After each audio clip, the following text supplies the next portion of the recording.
Assalamu alaikum. My name is Ablajan Leyla Naman from Washington, D.C. Uyghur brothers and sisters and Muslims around the world. On the month of Ramadan, on behalf of the East Turkestan Uyghurstan Independence Movement and Uyghurstan Republican Party, I am wishing you 4 weeks of blessing, 30 days of clemency, and 720 hours of enlightenment. Happy Ramadan.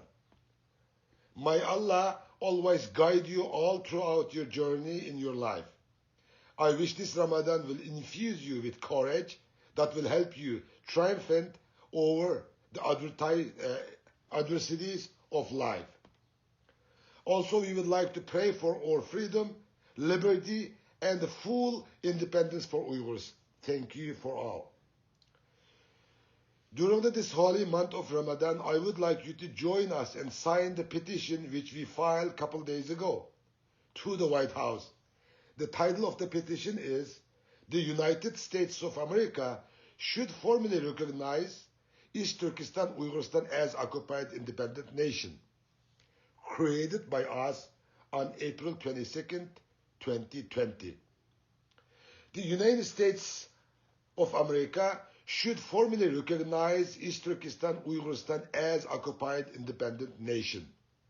The people of East Turkestan Uyghurstan declared independence twice as the East Turkestan Republic in 1933 to 1934 and 1944 to 1949 in 20th century.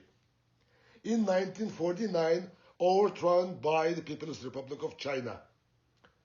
At the time of the Chinese occupation, East Turkestan Uyghurstan possessed all the attributes of statehood under the international law, including defined territory and population, an independent government, and the ability to conduct domestic affairs and independent international relations. Therefore, we demand United States should formally recognize East Turkestan Uyghurstan as occupied country. May Allah bless the Uyghurs and their independence. Amen.